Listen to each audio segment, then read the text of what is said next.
Morning, everyone. I think after sometimes I am meeting you all.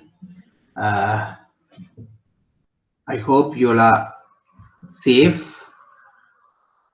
and having that the hope. I'm going to start the new topic today. If you see the slide, you can see that we have already covered the incorporations, licensing of financial institutions, shareholders, financial reporting and analysis, audit and compliance, as well as risk management in the last session. Last session in the sense that the initially I took some classes. So after that, Mr. Gamanayaka took some classes. So I have covered this topic, and I hope Mr. Gamanayaka would have covered the group and organization structure, expansion strategies, corporate and strategic planning, as well as financial fraud. So as per the plan, we have to complete two more sections. One is corporate governance, another one is liquidation. And as per the schedule, we are having three classes, three sessions. So my plan is today's class and next class cover the corporate governance and complete it, and then in the final class or third class, I'm going to cover the liquidation. That's my plan. If time permits, I can take through all the last exam paper. Maybe the last January there was exam, so I may take, if time permits, I may take through those papers and question and answer. We can discuss and see the possible answer for those questions. So this is my plan, and so we'll having that plan, we will enter into the today's class. Today I have structured the class into I have structured the corporate governance topic into three sections. The first one is general concept on corporate governance, which will discuss about some general definitions of corporate governance and what are the general rules and benefits, all general concepts. And in Sri Lanka, there are two regulatory bodies issued the code of conduct for code of best practices for corporate governance. The first one is CSC or SEC, Securities and Exchange Commission. The second one is the Securities and Exchange Commission issued for licensed companies or the listed companies, and the second code of best practices for corporate governance issued by the Central Bank of Sri Lanka for banks, licensed banks. So what I am going to do is, first I will discuss about the general concept of corporate governance, and then move into the SEC's code. The SEC in the sense Securities and Exchange Commission's code on corporate governance for listed companies. And in the next class, we will discuss something about the central bank corporate governance direction, which is specifically required some best practices for licensed banks. So that is the idea, or that is the structure of this covering this topic of corporate governance. So first, before starting the corporate governance, we will have some idea about what is the corporate governance and why it is important for a corporate governance, and why we have to study for the corporate governance. Because we are studying the financial institution management, as a part of the financial institution management, why we are giving more prominence to the corporate governance. So those are the things will be covered here. So generally, if you see the entrepreneurship or partnership, and if you compare with those entrepreneurship or partnership with the companies, there is a main difference between the entrepreneurship or partnership and the companies or corporates. What is the main difference between the entrepreneurship and companies? What is the main difference? Can anybody guess? Generally, the entrepreneurship, the owner himself or herself will manage the institution or organization. because he is the person who would have put the capital. He would have been the he is the owner as well as he is the manager. That is the general phenomenon. But if you see the company in general, I'm talking of in general, the company's owners are different from management people, because somebody else should have contributed for capital. They are the owners, and but they are the people not going to manage the company. The management will be somebody else's. If it is the generally it is called as a board of directors. So the main difference between the entrepreneurship or partnership and companies is that the owners and management are different in the company, but owners and management are same person in the entrepreneurship.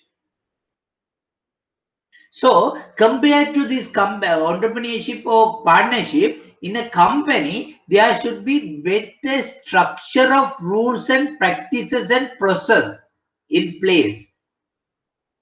Because the somebody else is going to be put the capital or cash flow to the company, but the different people are going to manage the company. In that case, these stakeholders or shareholders' interest has to be maintained in a company. So for that, to ensure that there should be some structured rules and practices and process should be followed in managing the company. So in having that idea, the general idea, we can define the corporate governance is the structure of rules, practices and process used to direct and manage a company. So the corporate governance is a structure of rules, practices and processes used to direct and manage a company. That is called corporate governance. And by in this point, I just wanted to and the next point we will discuss about the next point and coming to my point. The corporate governance involves balancing the interest of a company's many stakeholders. We have already discussed about the stakeholders of a company, of a finance institution. Who are the stakeholders? Only directors, or there may be several other people. Generally, the owners of the company is one of the stakeholders. Who are the else? The employees will be one of the stakeholders, and management will be one of the stakeholders, and government institutions will be one of the stakeholders, and regulators will be one of the stakeholders. And if it is the finance institution, of course, depositors will be one of the stakeholders. So the corporate governance involves balancing the interest of a company's many stakeholders. Not only the shareholders, they have to maintain a balance between or among the interest of many stakeholders. They have to balance the depositors' interest, they have to balance the owners' interest, they have to balance the regulators' interest, they have to balance the employees' interest, they have to balance the management interest. So the corporate governance involves balancing the interest of a company's many stakeholders is called corporate governance. That is one of the co-objective of the corporate governance. And in the case, generally, compared to other companies, other companies and other corporate in the sense production-based companies or export-based companies or some service-oriented companies, compared to those companies, the financial institutions or banks or deposit taking financial institutions, the managing deposit take financial institution is something different. Why? Why? What is the difference between between the other companies and deposit taking finance institution? What is the main difference? Can anybody answer? What is the main difference between the other companies and deposit taking financial institutions? The deposit taking finances are in other company, if it is a product company or production based company, or if it is the export based company, where the stakeholders pumping the money or they are putting the capital, and that capital would be the major portion of the sources of fund. In the last I think in the financial statement analysis, we have already discussed about the sources of fund and usage of fund. So where sources of fund, in the sense a company can get the fund from outsiders. Sources of fund can be, there are three type of funds generally two type, and financial institution three types. The first sources of funds is capital. For the shareholders, they put the capital. That is one of the sources of fund. And the second sources of fund, the borrowings. They can borrow from the banks, or they can borrow from the foreign counterparty, or they can borrow from debenture somewhere, using debenture and capital market, using capital market and debenture, they can borrow. And likewise. And if it is the deposit taking financial institution, the source of fund would be the deposits. So compared to a deposit taking financial institution, in other companies mean a production based company or export company or trading company or service oriented company, in other companies, capital will be the main source of fund. So in those companies, they will give, even though they are balancing the interest, they will give somewhat prominent to the shareholders. But in the deposit taking finance institution, by the way, what do you mean by the deposit taking finance institution? It may be licensed bank, or it may be finance companies. The institution which are authorized by the central bank to accept the deposit is called deposit taking finance institutions. So in a deposit taking financial institution, deposits will be main source of fund. Understand? Generally, when you are looking to the bank balance sheet or the finance company balance sheet, the capital, shareholder capital will be a small portion. But generally, the deposits will be the 5 to 10 times higher than the capital. So in that institution, deposit taking financial institution, compared to shareholders, depositors has to be given more prominent in the corporate governance, because they have given more fund to the the bank or finance companies. So that's why it says that there's a question that when you are compared to other institution, in a deposit taking finance institution, we have to give more prominence to the depositors. Do you agree with this statement? Explain. So this is one of the general questions coming under the corporate governance. You can generally see that this question in the past papers. So in that case, you have to say, yes, I am agree with that statement, because in the deposit taking finance institution, compared to shareholders, depositors are main. The depositors provide main source of funds to the bank or finance companies. So in that case, their interest has to be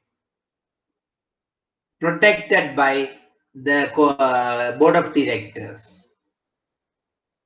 Okay. So that is the main difference you have to think about it. When compared to other institutions, the deposit taking finance institution, you have to give more prominent to the depositors. But in generally, the corporate governance involve balancing the interest of many companies. So you may think that okay, there is a contradiction. This man is telling that okay, you have to keep the balance, but then other argument he is telling that okay, you have to give more prominent to shareholders or more prominent to depositors. How it's happened? No, the general idea is you have to keep the balance of interest between the company's main stakeholders.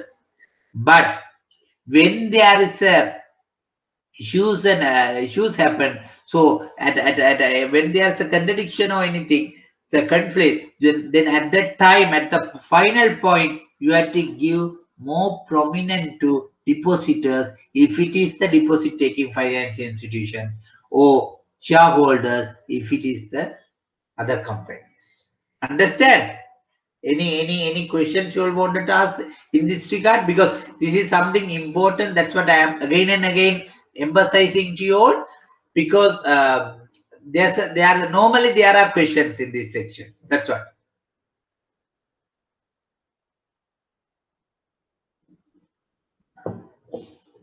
Actually, when you are seeing the past paper, you can see the second question, the structured question for 20 marks. The second question generally is related to the corporate governance. So once if you study the corporate governance in a proper way, in the sense in a more careful manner, you can earn 20 marks in the exam, maximum 20 marks in the exam. The third point is a company's board of directors, the primary force influencing the corporate governance.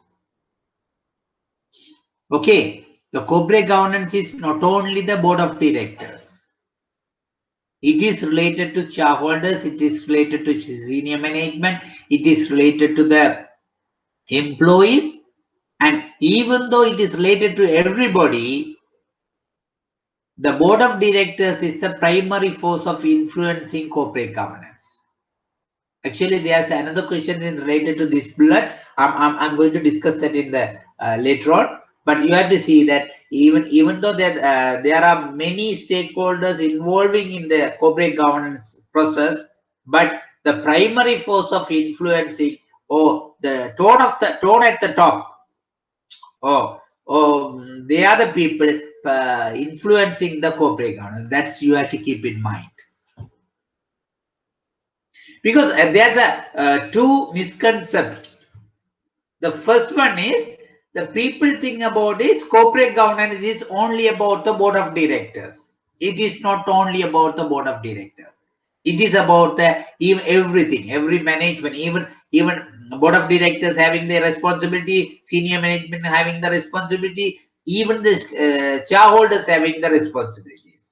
But the driving force, the primary force of influencing corporate governance is the company's board of directors. And bad corporate governance can cast doubt on the company's reliability, integrity, and transparency. Actually, when a company earning a profit, because ultimate objective of a corporate is earning profits. That's why stakeholder or shareholders put the money and run the company. Except some non-profit organization, generally the companies or corporates having the primary objective of earning money. So when company earn the profit and company achieve its goals, that is the main driven force is the board of directors. On the other way, the bad corporate governance can cast doubt on company's reliability, integrity, and transparency. And again it says that bad corporate governance can have implication on its financial health. If the company has to record a good profit and earnings, it should have good corporate governance. If it is the bad corporate governance in a company or organization, that will affect the financial health of the company. What do you mean by the financial health?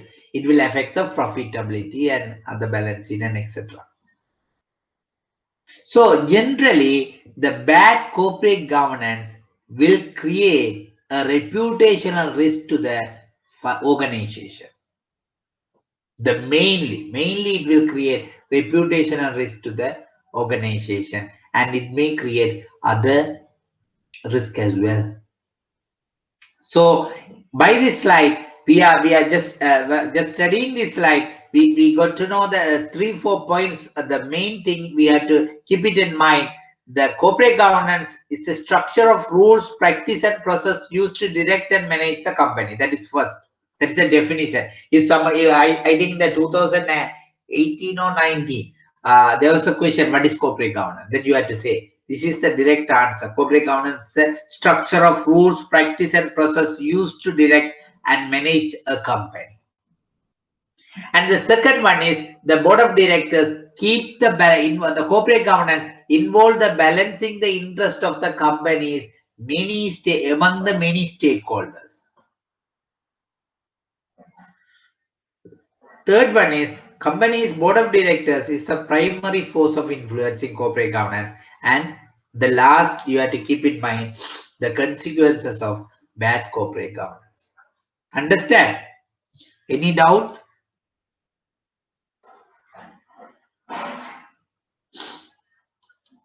Okay.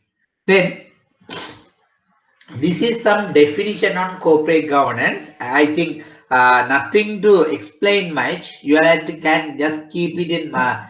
If somebody, if they ask what is the corporate governance, actually you can just write it. It's a set of rules, structure of rules and practice and process. The first bullet point.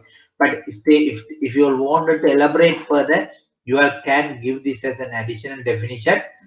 As most of the definition, as like other definition, there is no any one set of definition for corporate governance. There are several definitions. We can see 3 of them. The first one is corporate governance involve a set of relationship between a company's management, its board, its shareholders, and other stakeholders. The corporate governance also provides the structure through which the objective of the company are set and the means of attaining those objectives and monitoring performance are determined. This is OECD principle of corporate governance mentioning it. Actually, this is you can just keep it, read and remind it, or keep it in mind. And the second definition is UK Combined Code 2010. It says that purpose of corporate governance is to facilitate effective entrepreneurial and prudent management that can deliver a long-term success of a company. That's a main word you have to keep in mind, that corporate governance can deliver the long-term success of the company. It's not about the short-term benefits. It's the corporate governance usually think about the long-term success of the company. And the third one is corporate governance is about promoting corporate fairness, transparency, and accountability. That is these 3 things are most important. Promoting corporate fairness, because that is one of the things we have already discussed about the involve balancing among the different stakeholders. And transparency is most important thing. And actually the transparency in Sri Lankan culture, we don't like to be transparent. Even companies are not like to or not pay willingness, not have willingness to maintain the transparency. But which is most important thing? Transparency is most important thing. I can give an example to you all, the transparency, how it's a transparency will work. For example, actually it happened, really happened to my the postgraduate, and I went to the postgraduate for UK university, one of the UK university, where there were a lot of counters to make our payments in the university. The first day, it's the first day, we were in the queue to make a payments, and queues are moving, and suddenly the queue didn't move, they stand still. So people have started to talk each other, what's happened, likewise. Then what happened is that there's actually, I had that experience in my head. Then there was a person came with a sort of a small speaker and say that there is an interruption in the system. Okay, so there will be a delay, but he said that it will take 10 minutes to sort it out the issue. So you can continue the payment in 10 minutes time. So everything is transparent. The message has been passed to the people. Then there is no any disturbances. People know that okay, that's a disturbance, and it will resume in 10 minutes time. That's fine. And after 5 minutes or 3 or 4 minutes, then again that person appeared in front of the crowd and say that now system has been resolved, the problem has been resolved, and you can continue the payments. Then people are happy. But if it, let's assume the same thing happened in Sri Lanka, generally the management doesn't convey the problem to the people.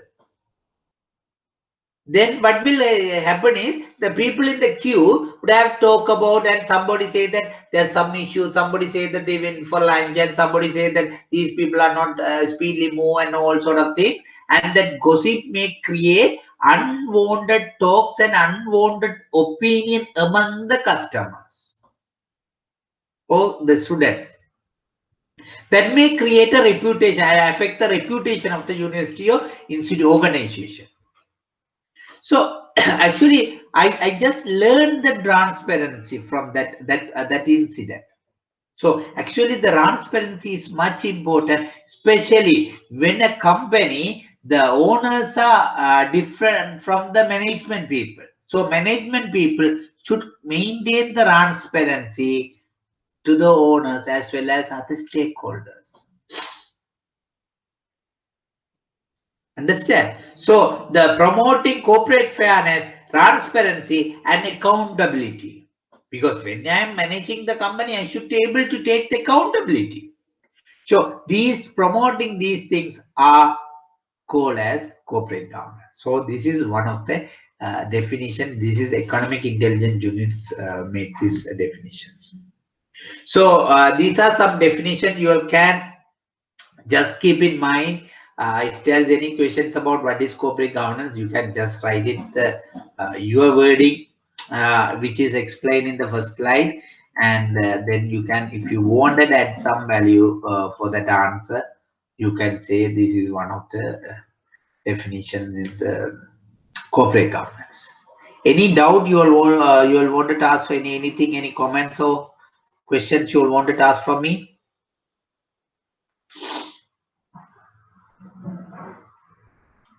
Okay, then I'll just move into the next one. Now we have the first slide and second slide. We have discussed about the simple overview of the corporate governance, and now okay, these are the overview. I'm saying the transparency, maintaining the transparency, and all sort of things. Okay, what is the benefit of the corporate governance? This is the best questions may arise among the students. What is the benefit of the corporate governance? Okay, I'm maintaining, I'm having the good corporate governance.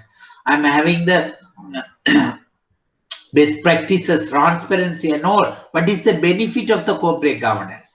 First one is it ensures corporate success and economic growth, which we have already discussed. If it is a good corporate governance, that will ensure the corporate success and economic growth. The economic growth in the sense, we can understand this in the institutional level as well as economy as a whole.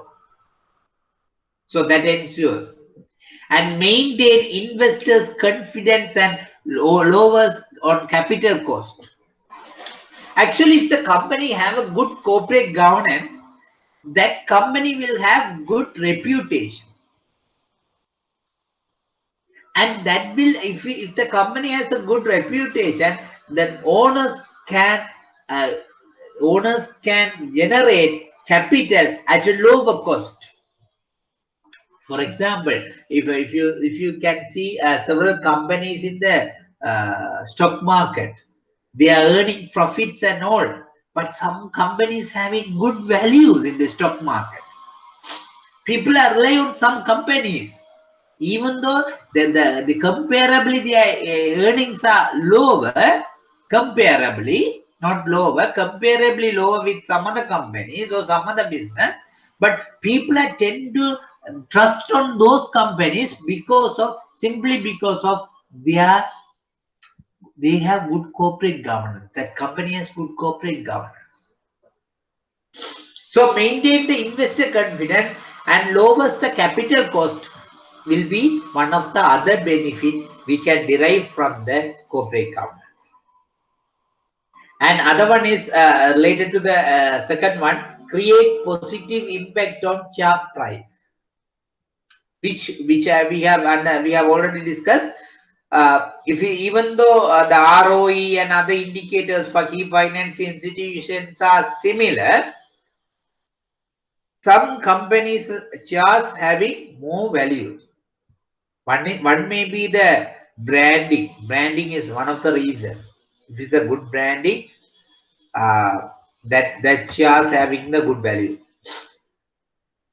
But that's one reason. And on top of that, the good corporate governance. If there's a good corporate governance, then that will create a positive impact on the share price. So these are the benefits of the corporate governance. And the fourth one is provides proper inducement to the owners as well as managers to achieve objective. Actually, that is the main point we have to keep in mind about the corporate governance, the benefit of the corporate governance. When you are studying the corporate governance, you have to keep the corporate governance will give the inducement to owners as well as managers to achieve the objective. Ultimately, achieving objectives is everything. It's all about it. So that will provide to the owners as well as managers to achieve the objective. And minimize wastage, corruption, risk and mismanagement. These are the minimizing. You have to keep in mind the minimizing wastage, corruption, risk and mismanagement. That is one of the benefit of corporate governance. Actually, this corporate governance is sort of very it's an interesting topic, and it's my personal opinion. There is we are having very lack of knowledge and skills in the corporate governance in Sri Lanka. That is one of the reasons the failure of so many corporates, or the failure of achieving the objective of their objective by several corporates, because we are having sort of lack of knowledge on corporate governance. But it's very interesting area. You have to how to manage the corporates. That's all about the corporate governance. And help in brand formation and development. This is we have already discussed. The branding is one of the to brand formation and development. The best corporate governance will give a support. And finally, ensure the organization is managed in a manner that fit the best interest of all. Best interest of all. So these are the benefits of corporate governance, and then we can just move into the corporate governance code or best practices. There are two type of corporate governance approach. There are two type of approach to the corporate governance. One is rule-based approach. Other one is principle-based approach.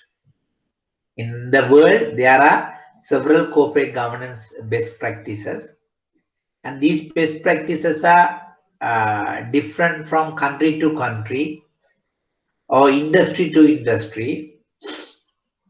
But generally, these best practices can be segregated into two. The first one is the rule-based approach. The second one is principle-based approach.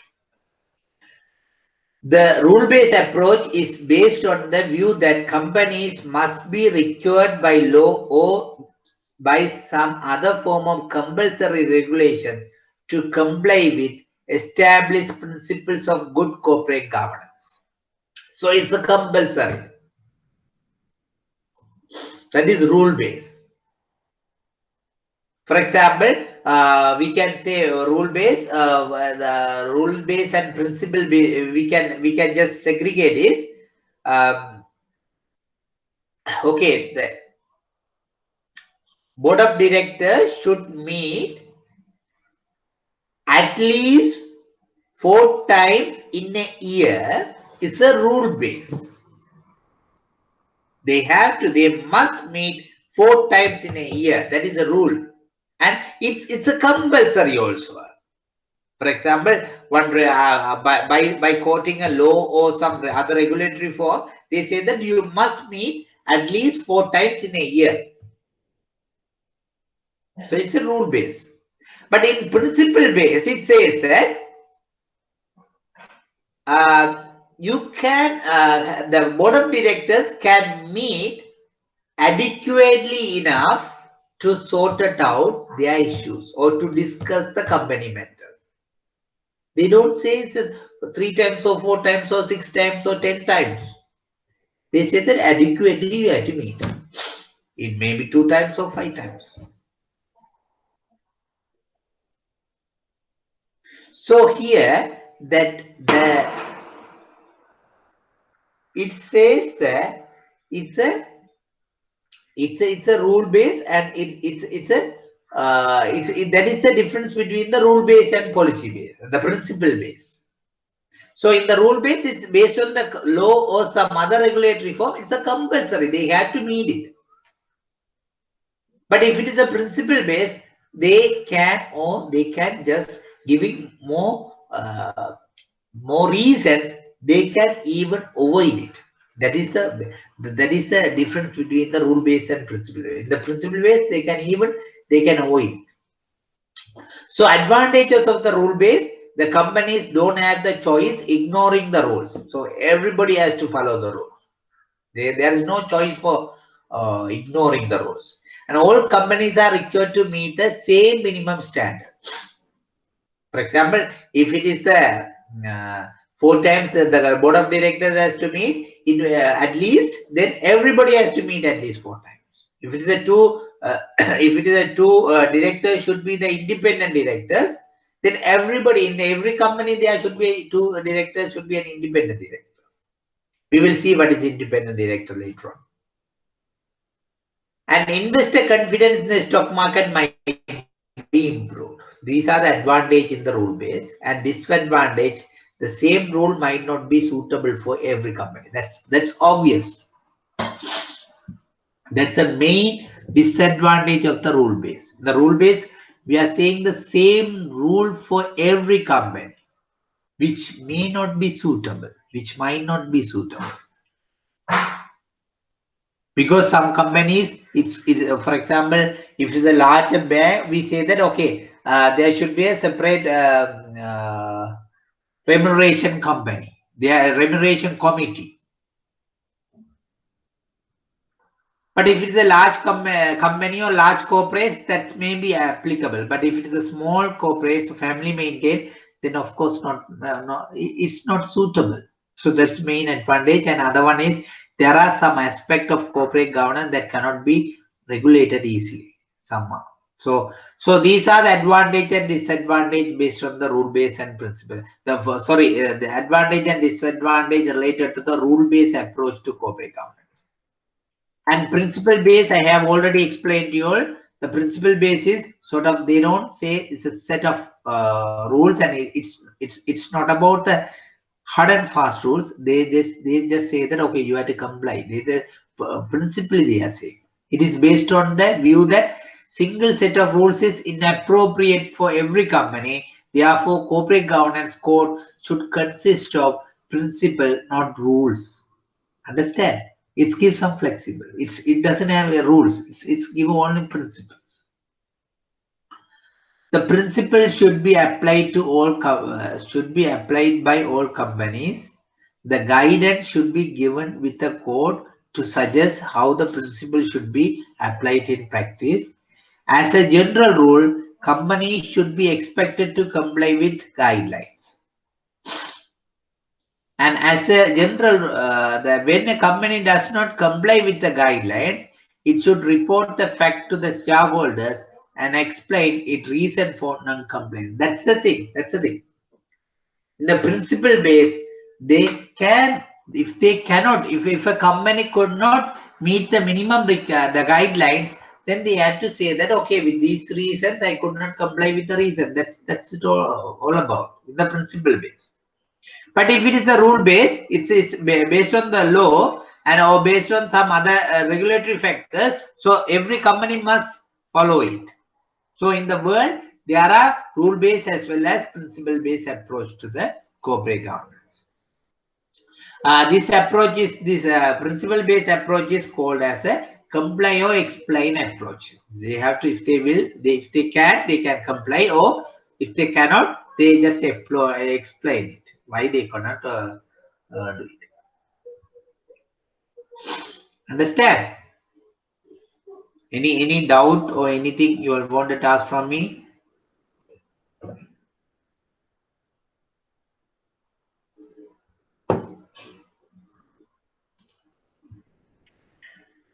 Okay, then I'll move to the code of best practices on corporate governance. I have already explained to you all that corporate governance best practices code has been in country to country, different regulatory bodies issued this code of best practices on corporate governance. In Sri Lanka, there are 2 regulatory bodies issued about this. The first one is, of course, 3, but the 2 codes. The first one is Institute of Chartered Accountant of Sri Lanka. Institute of Chartered Accountant of Sri Lanka, along with Securities and Exchange Commission, issued a code of best practices on corporate governance for Sri Lankan companies. There are several editions. The first edition they have introduced in 1997, and then the 2002 and 2003 they have issued other one, and 2008 they have issued, and 2013, and then 5th issue in the 2017. So now currently it's a 2017 code of best practices on corporate governance are in place. These best practices are applicable to the listed companies. Listed companies means the companies which are the company shares which are listed in the Colombo Stock Exchange. So both the best practices of code of best practices on corporate governance issued by the SEC and ICASL jointly is applicable for the companies which are listed in the Colombo Stock Exchange. They have to follow this code of conduct. And other code of best practices is issued by the Central Bank of Sri Lanka, CBSL, which is applicable only for the licensed bank. So this is Bank Supervision Department of the Central Bank of Sri Lanka issued this corporate governance, and it was issued in 2007 initially, but time to time there are some amendments to this guidelines. Understand? So so if there's any questions asking that what are the corporate governance the code of best practices on corporate governance issued in Sri Lanka, you can say there are two set of corporate governance code of best practices on corporate governance was issued. The one is by the SEC along with ICAS, other one is Central Bank of Sri Lanka. Understand? Any questions you all wanted to ask? I think this is very straightforward. And okay, these are the now we have just studied about the overview and the benefit, and then we have studied about the two approaches, the rule-based approach and principle-based approach, and then we are just moving to the Sri Lankan base. But before that, we have just discussed about the general understanding about the board of directors, because board of directors are most important elements in the corporate governance.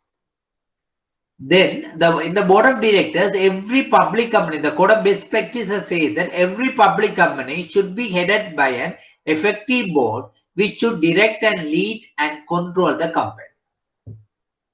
So that is it's a general rule. Every public company should headed by an effective board. So there should be a board of directors in every company, and which should be directed, lead and controlled by the company. And it's actually this is these things are some primary requirement in the corporate governance. And board should meet regularly. Board meetings should be held at least once in every quarter of a financial year. So it's in this here, it's particularly says that the board of director every quarter there must be board of director. This is basically this code is based on the SEC's one. And board collectively and directors individually must act in accordance with the laws of the country as applicable to the business enterprises. Every director should dedicate adequate time and effort to matters of the board of the company to ensure that duties and responsibilities owed to the company are satisfactorily discharged. This is one of the most important thing, that board of directors should dedicate time and effort to matters of the board and company to ensure that the duties and responsibility owed to the company are satisfactorily discharged. Because in some and the most of the cases, the company directors are appointed, and directors may not have time or may not have skills to discharge their duty. So what they are doing is they are just participate and going, and some group of directors controlling the company. To avoid that situation, it says that every director should dedicate adequate time and effort to matters of the board and the company to ensure that duties and responsibilities owed to the company are satisfactorily discharged. Understand? So these are board of directors. These are related to the board of directors.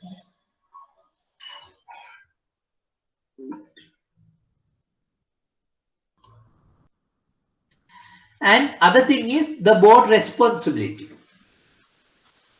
That is about the board of directors composition, and this is the board responsibility. It says that ensuring the formulation and implementation of sound business strategy, ensuring that management team that possess skills, experience, knowledge to implement that strategy, ensuring the adaptation of the effective key management personnel succession strategy, and ensuring effective system to secure integrity of the information, internal control, business continuity and risk management, ensuring compliance with laws, regulations and ethical standard. These are the responsibility of the board.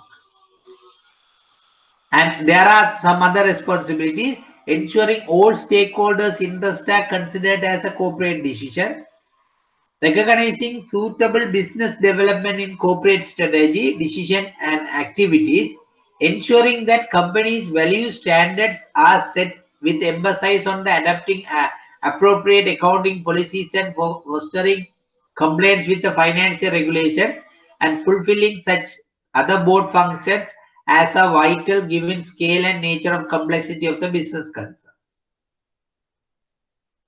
So these are the board responsibility. Actually, these are just mentioning about it, but you will have to can keep it in mind in a different way. Even though these are given in the blood point and some sort of theoretical manner, but you can just keep it. Actually, the board of directors has the responsibility of the formulates the business strategy, because they are the people ultimately responsible for everything in the company. If it is a risk management, you would have remembered that in the risk management, we have seen that the board of directors have the ultimate responsibility for the risk management, the formulate the policies and all. And the internal control also, we say the board of directors have the ultimate responsibility. Even the financial reporting, we say the board of directors has the ultimate. Even each and every component of the business, even though it is carried out by the senior management or it is carried out by the middle management or lower management, but that the ultimate responsibilities are with the board of directors. So ensuring the formulation and implementation of sound business strategy. The business strategies is telling about anything, everything. So formulation and implementation of sound business strategy is the board responsibility. You have to keep it. And then what they have to do is they have to appoint the suitable person to carry out those, implement those business strategy. That's what the second bullet point said, that ensuring that management team possess the skill and experience and knowledge to implement those strategy. Okay. The most of the case, what happening is that people are having very nice strategies. Strategy, if you ask the strategic document or strategic plan of the company, they are giving a very nice document. But it's somewhere else, and the company business will be run in the somewhere in some other directions, because there is no correct team, appropriate team which have the skills, experience and knowledge to take to implement those strategic plans or business strategies in the organization. Okay, that's what it says, that okay, formulate the good sound business strategy is the responsibility of the management. The second one is they have to have appointed team, management team that has the skill, experience and knowledge to implement that strategy. The third one is ensuring the adoption of effective key management personal succession strategy. What is succession strategy? We have discussed this about in the risk management succession plan. It says about the it's related to that. Here it's mentioning that ensuring the adaptation of an effective key management personnel succession strategy. What is it about? What do you mean by the succession key management personnel succession strategy?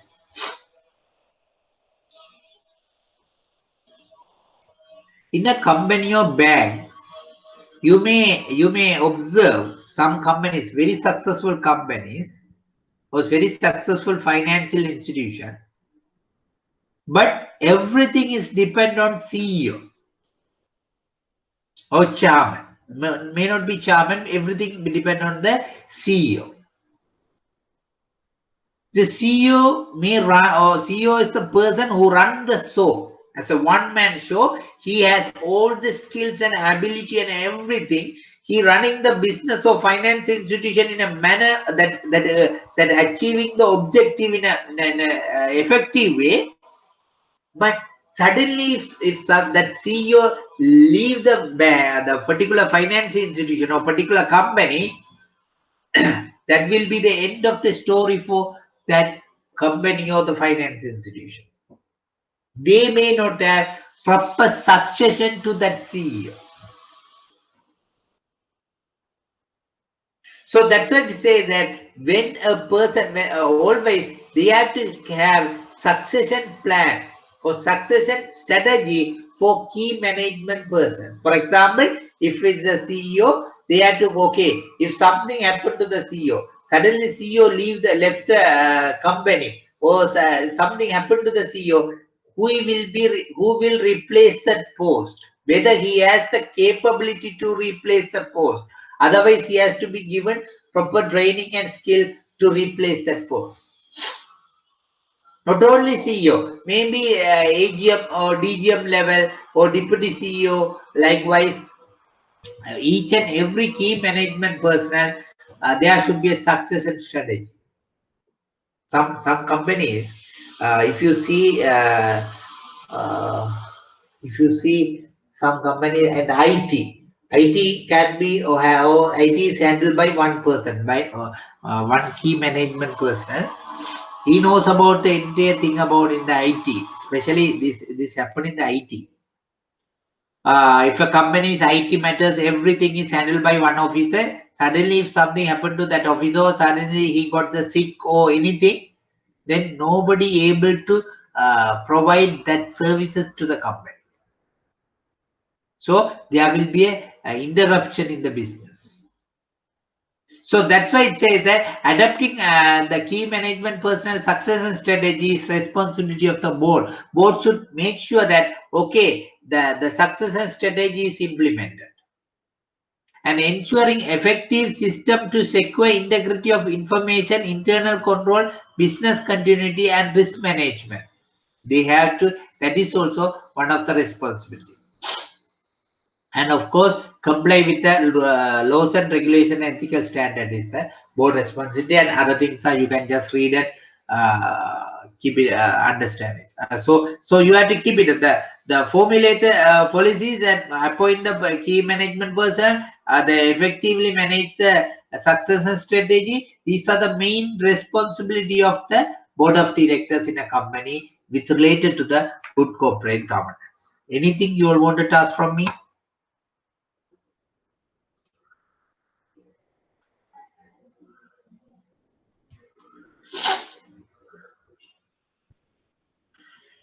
Okay, we come to other important point. There may be a questions in the exam papers about the independent directors. In a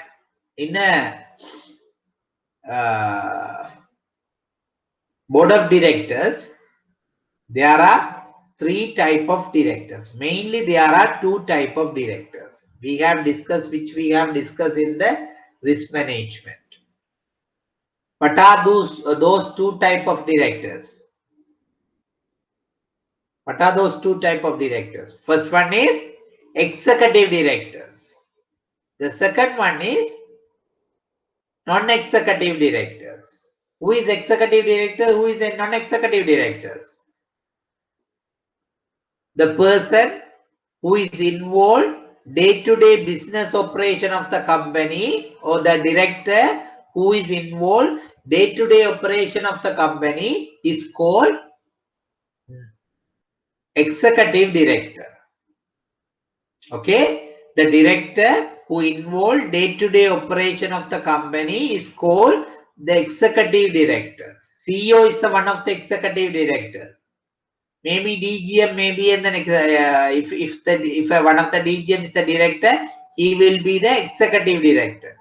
Likewise, the person who is involving the day-to-day operation of the business and he involved in the he is representing the board, then the director will be the executive director. The opposite is applicable for non-executive director. What is that opposite? The person or the director who does not involve day-to-day operation of the business is called non-executive director. Okay, so it's a very clear distinction between the executive and non-executive. What is executive? Who involved in the day-to-day business, and non-executive who does not involve the day-to-day operation of the company. Normally, generally, the chairman of the company will be the non-executive director. And there may be other, actually based on the code of best practices, they have to appoint minimum number of non-executive directors in the board of their board. Why? Because if there are some disputes or if there are some issues, then executive directors will influence the decision making of the board. For example, if a board of directors having 7 officers and out of 7, everybody is a non-executive directors. Everybody is a CEO, DGM, AGM. Those are executive. If something goes wrong in the company, they may not reveal that to the public because they don't. They want in tendency they have to hide it because they also part and parcel of the default or that problem. So there may not be may not be a clear, effective discussion because everybody will support the executive side because all are executive directors. But if there is a non-executive director, then there will be a sort of balance between the executive and non-executive director. That's why it says that generally the chairman should be a non-executive director, CEO should be an executive director. Okay, so in the so there's a proper balance between the executive and non-executive directors.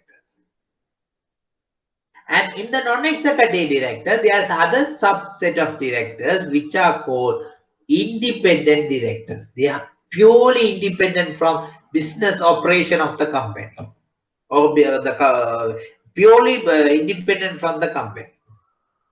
So there are some conditions. They say that okay, if they fulfill these conditions, that director will be the independent director. Otherwise, they will not be considered as an independent director. Here it is proven other way around. If the particular director has these category, fall into these category, he will not be considered as an independent director. So other than these category people, those who are the directors can be considered as a independent director. So it's you have to keep it in mind and very clear. A director would not be independent if he or she has been an employee by the company, subsidiary or parent company during the period of 2 years. Then he is not an independent director. For example, if a director he is an employee by the company or subsidiary or parent company, not only currently within last 2 years period, then he will not be, or he or she will not be independent director. Are you understanding that? Okay. So first the segregation is they have to see whether it's executive or non-executive. If it is the executive, okay, it's a clear thing. But if it is non-executive, then they will say whether it's an independent director or not. If it is an independent director, if that person is employed by the company or parent company or subsidiary company during the last 2 years period, then he will not be considered as an independent director. It says the last 2 years period. Okay, there's a question from you.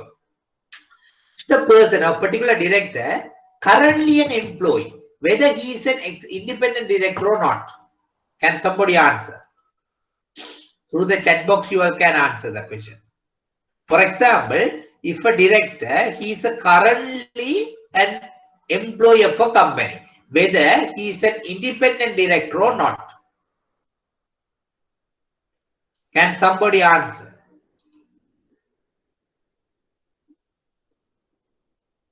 Yes, of course, because he is not an independent director. Why? Because if he is working in the company currently, he will be considered as an executive director.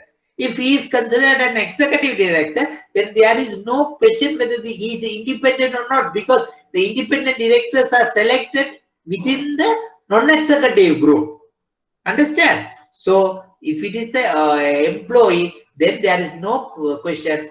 He is not an independent director. And here says that if it is he is an employee for last 2 years even, he will not be considered as an independent director.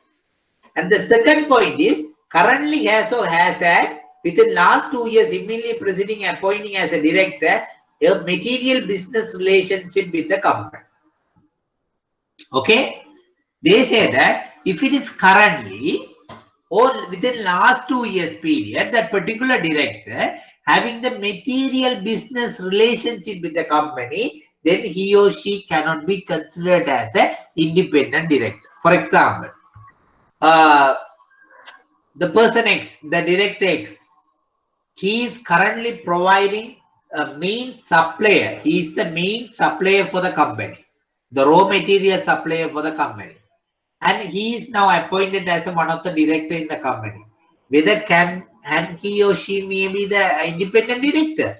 No, of course, because he has the material business relationship with the company. Why they say that he cannot be the independent director? Because if there is any issues arises related to the raw material supply, he may have the interest on that business. So that's why he cannot keep his independence. So he or she cannot be independent director. So the second condition, if a person currently or within last 2 years having the material business relationship with the company, that person cannot be the independent director. The third one is as a close family member who is director, chief executive officer, or scheme management person, then that person cannot be the independent director. For example, director's spouse or chief CEO's spouse or key management personnel are very close family members. Then that person cannot be the independent director. But why they are keeping this independent director mechanism? Because if there is any dispute arises, these people can give an independent view for the decision making process. That's what they are just saying. Okay, if it is a family member of the director executive, he cannot be. If it is an employee, the past employee of the company and parent company, he cannot be. If it is a material business relationship with the company, he cannot be. Likewise, they are just excluding. These people cannot be the independent director. And the next one is has served the board of the company continuously for a period of exceeding 9 years. If he or she has been saving in the particular company for more than 5 years, the board, even as an independent director, after 9 years, he cannot be the independent director because he is having the relationship with the company for a long time. Then there cannot be independency. Sometimes independency may get affected. See, very stringent conditions are putting for the independent director. Another one is a significant shareholder of the company, an officer or otherwise associate directly with a significant shareholder of the company. Then if it is a significant shareholder, even he cannot be the independent director. Okay, understand? So you have to keep in mind, if a director become an employee of a company or parent company, subsidiary company for last 2 years period, if he has the material business relationship, he is the family member of the key management personnel or director, or he served the board for more than 9 years, or he is the major shareholder of the company, then that particular director cannot be considered as an independent director. Actually, there was a question in this section in the past paper. So just keep in mind, okay, these are the categories we have to exclude from the independent director. Understand? Any questions?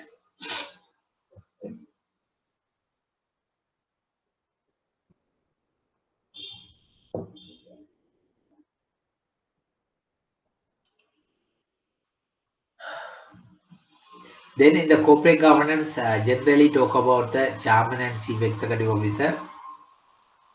There are two key tasks. At the top level of the public company. First one is conducting of the business of the board and facilitating executive responsibility of the management of the company. There should be a clear division of responsibilities at the head of the company, which will ensure the balance of power and authority. A decision of the company, post chairman and CEO, in a one person should be justifying manner. It says that in the generally there should be a two main post or main position in the company, even in the finance institution. One is chairman, other one is chief executive officer. They say that in some companies, you can see some companies, chairman and chief executive officers are same people. But the best practice is saying that chairman and chief executive officer should be a two different people. And chairman generally and non-executive director, he or she should be responsible for the board activity, the business of the board. And the chief executive officer, he is generally the executive officer, director, and he should represent, or he or she should represent the executive people of the company. And they say that there should be two different people for these two different positions.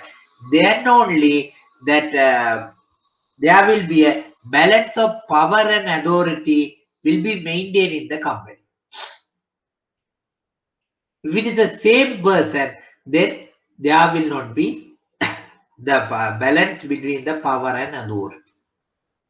For example, we can just, when we are discussing the example, we can keep in mind what's happening in actually. In a company, particular finance, say, let's say the finance institutions, let's assume actually in a finance institution, bank and all, the chairman and chief executive officer cannot be the same person.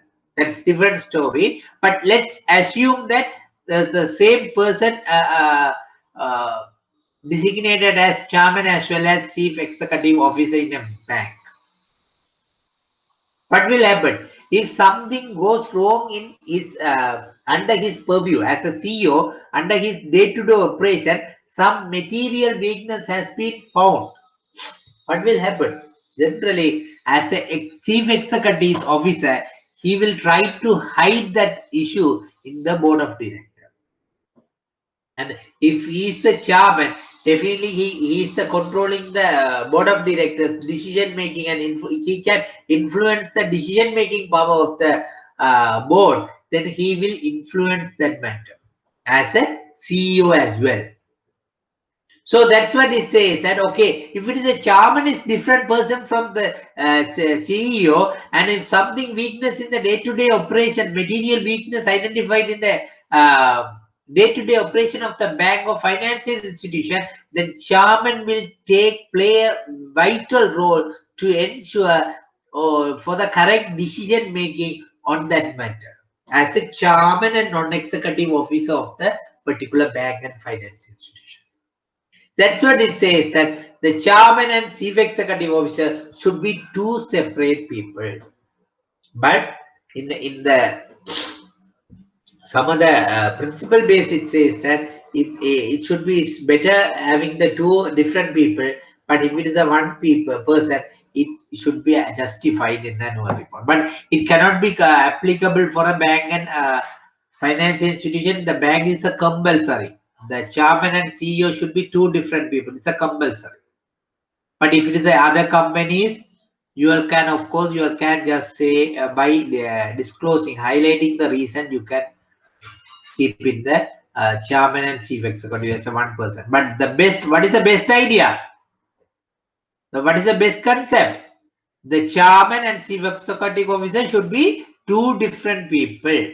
Then only the balance of power and authority will be ensured. Understand? And they say about the chairman's role.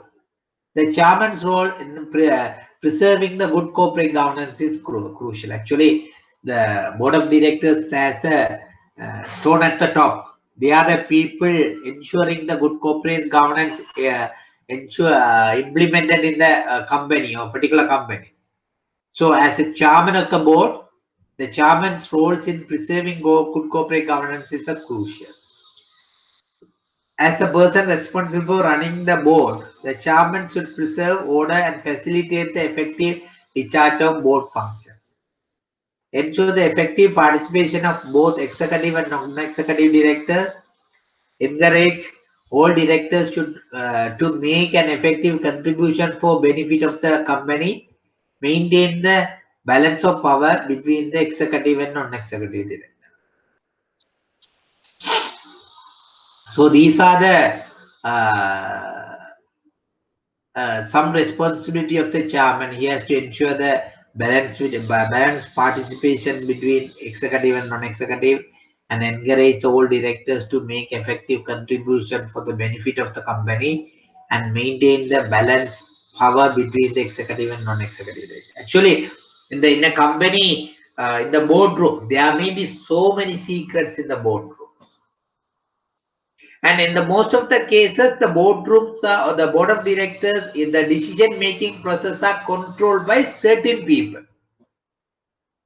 Very talkative people, they can influence every people, and they are the people may dominate the board. But it's a chairman's duty to maintain the power between the executive and non-executive directors. Why?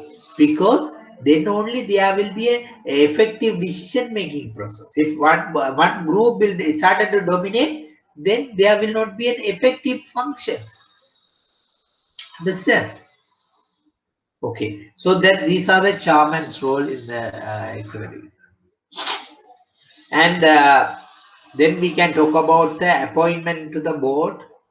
There should be a formal and transparent procedure for appointing new directors and board. And nomination committee should be established to make recommendation to the board for all new appointment. Nothing to just read it and you can understand.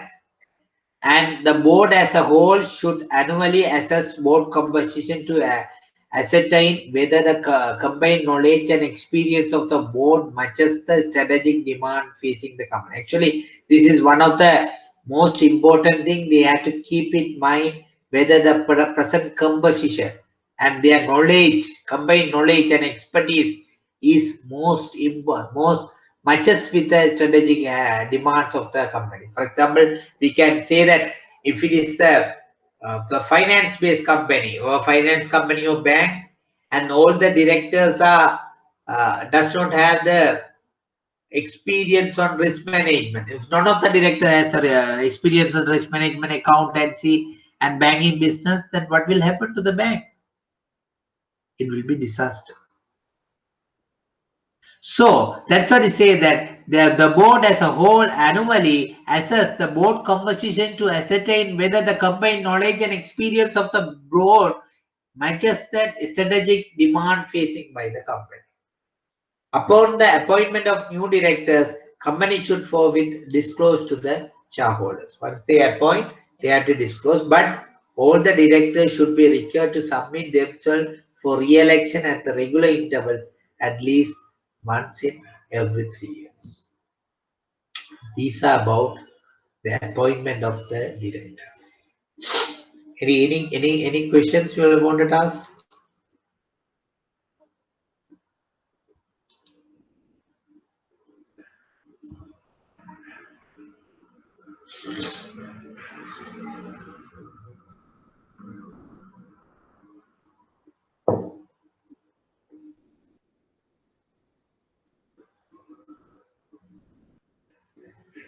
Okay.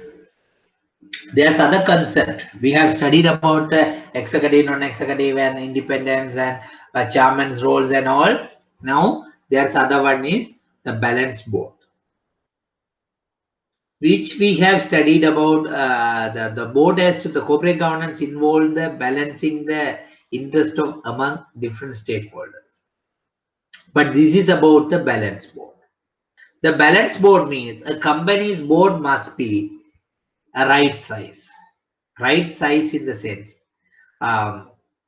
Okay, the board of directors, they can be the large company or large bank, but the board of directors, they may say the 3 of us are board of directors. 3 people can be appointed. For some people, some cases, 25 people as a board of directors. One is very small, one is too large. So there must be right size. Because generally it says that 9 to 11 people should be in a finance institution. Generally, the central bank requirement. With the right balance of executive and non-executive directors, which we have discussed so many times, there should be a right mix of executive and non-executive directors. Because it is not good all the directors are executives. It's not good, again other way around, it's not good all the directors are non-executive. There should be a right mix. And have a good mixture of abilities, knowledge and experience. This is must if it is a balanced board. The abilities and knowledge, experience, there should be a risk management person, there should be accounting person, there should be some if it is a finance related business, the marketing person. Likewise, there should be a different knowledge, expertise and abilities. It should be a combination of that, the good mixture of the abilities, knowledge and all. So that is the meaning of the balanced board. Actually, there were questions in the past papers. The balance board, what is balance board? Actually, you have to see the balance board mean a company's board must be the right size with the right balance of executive and non-executive directors and have a good mixture of ability, knowledge and experience. The second one is board to have balanced executive and non-executive directors such that no individual or small group of individuals can dominate the board's decision making. That is the purpose of keeping the executive, the balance between of executive and non-executive. And board should include 2 non-executive directors or such number of non-executive directors equivalent to 1/3 of total number of directors. This is some compensation. They are saying that at least 2 directors should be non-executive directors and or 1/3, whichever higher. Okay, and they are saying that if only the 2 directors are non-executive directors, those 2 directors should be independent directors. Where the constitution of board of directors include only 2 non-executive, both non-executive should be independent directors. And in all other instances, 2 or 1/3 of non-executive director appointed to the board of directors, whichever higher in that, should be independent directors. So the ideal composition they are suggesting 1/3 executive, 1/3 non-executive, 1/3 independent directors. You have to keep it that in mind. If it is a 9 people, 3 people should be independent, 3 people non-executive, 3 people executives. So that is the sort of composition, the ideal composition. Then there will be a sort of balance as well. And the board must be in a good mix of age, experience, background, tend to foster better debate and decision making. Even nowadays, they are saying that there should be a gender mix as well. Not only age, experience, background, there should be a gender mix as well in the board. It's a sort of evolving concept. So balanced board means the board of companies must be a right size, right balance of executive, non-executive, and good mixture of ability, knowledge, and experience. That's the balanced board. Any question you will want to ask from me in this regard?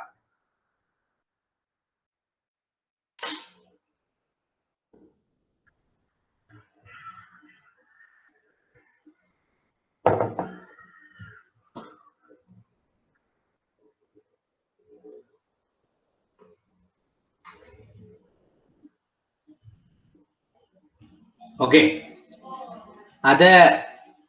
This slide also related to the past paper.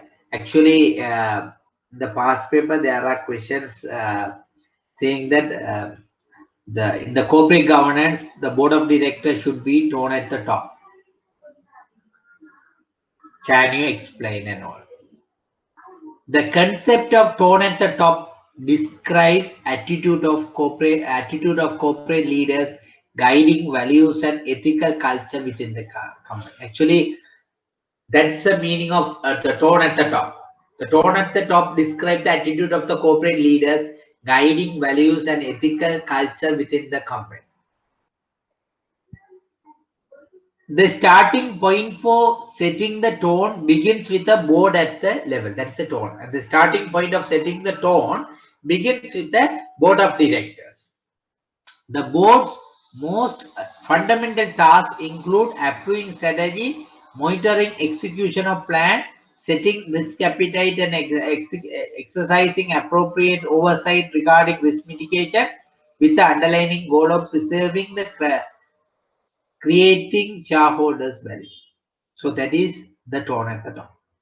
And to actually these are the responsibility of the board of directors, and the board sets the tone, the organization in the way that it executes their responsibilities. Which responsibility? That is called tone at the top in the related to the corporate governance. I think you would have understand about it. The tone at the top in the. So we are going to now we have completed the general concept of the corporate governance. Now we are going to move about the particular thing about the code of best practices and corporate governance listed in the companies in Sri Lanka, listed companies in Sri Lanka. Before going that, I just wanted to summary. These are the general concept. First, we have discussed about the corporate governance, some overview, and we say that it's a structure of rule, practices, and all. Then we said about the corporate governance involve the balancing and the board of influence. They are the primary force of influencing the corporate governance. Then we have discussed about some definition of the corporate governance and benefits of the corporate governance. We have discussed about. Then we have seen about two approaches: rule-based approach to the corporate governance and policy-based approach, the principle-based approach to the corporate governance. And we have discussed about the two code of best practices and corporate governance. Under two, there are ICSL and central bank SEC as well as CSC code of conduct. And then we have discussed about the board of directors and board responsibilities and independent director, chairman and chief executive officer, as well as chairman's role, as well as appointment of the board. And then we have discussed about the balanced board and tone at the top in the corporate governance. These are the general aspects we have discussed about the corporate governance. Before moving to the next section, the code of best practices and corporate governance, what is the, do you have any questions? Okay, if you don't have any questions, I can move to the next section. Which is about the code of best practices and corporate governance for listed companies in Sri Lanka. Actually, here I have listed this is nothing about much. The code related to directors. Actually, in the 2017 code of conduct, they have listed some principles. These principles are related to the directors, company directors, or the first about the company, then about the investors, then about the shareholders, like that. I have here mentioned about the principles they have mentioned. It has been mentioned in the document related to the company and its directors. So first about the company. So under the company, the principle A1, A2, A3, there are 7 principles are related to the directors.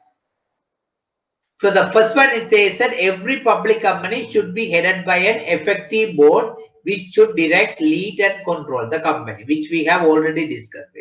Every public company should have effective board, and that board gives the leadership to the company and they have to control the company. And the principle 2, A2, mentioning that there are 2 key tasks at the top of every public company: conducting the business of the board and facilitating executive responsibility for management of the company's business. There should be a clear division of responsibilities of the head of company, which will ensure the balance of power authority, such as no one individual has unaffected the power of decision. These are, I think, you just read it. These are the things we have already discussed, but we but you all are seeing that, okay, but this document is saying that. And the chairman's role in the preserving good corporate governance is crucial as the person responsible for running the board, because we have already discussed about that. Running the board of or conducting the board meetings and running the board is responsibility of the chairman. The chairman should preserve order and facilitate the effective discharge of board function. He should have the responsibility of effective discharge of the board function. And the principle 4 is the board should ensure the availability within it of those with a sufficient financial and knowledge to offer guidance on matters of the finance. And principle 5, it is preferable for board to have a balanced executive and non-executive directors such that no individual or small group of individuals can dominate the board decision. This is again and again they are emphasizing it, because most of the companies, these are the common weakness we can find. And then principle 6 mentioning that the board should be provided the timely information in a form and the quality appropriately enabled to discharge. Actually, okay, we can expect the board has to discharge their duty, but they have to be given adequate information. So they, based on the information only, they can take the decision. There should be a formal and transparent procedure for appointment of new director of the board. Then the principle 8, all directors should be required to submit themselves for re-election and regular intervals, which we have already discussed. And board should be periodically apprise their own performance in order to ensure the board responsibility are satisfactorily discharged. And shareholders should be kept advised and relevant details in respect of directors. The board should be required at least annually to assess the performance of the CEO.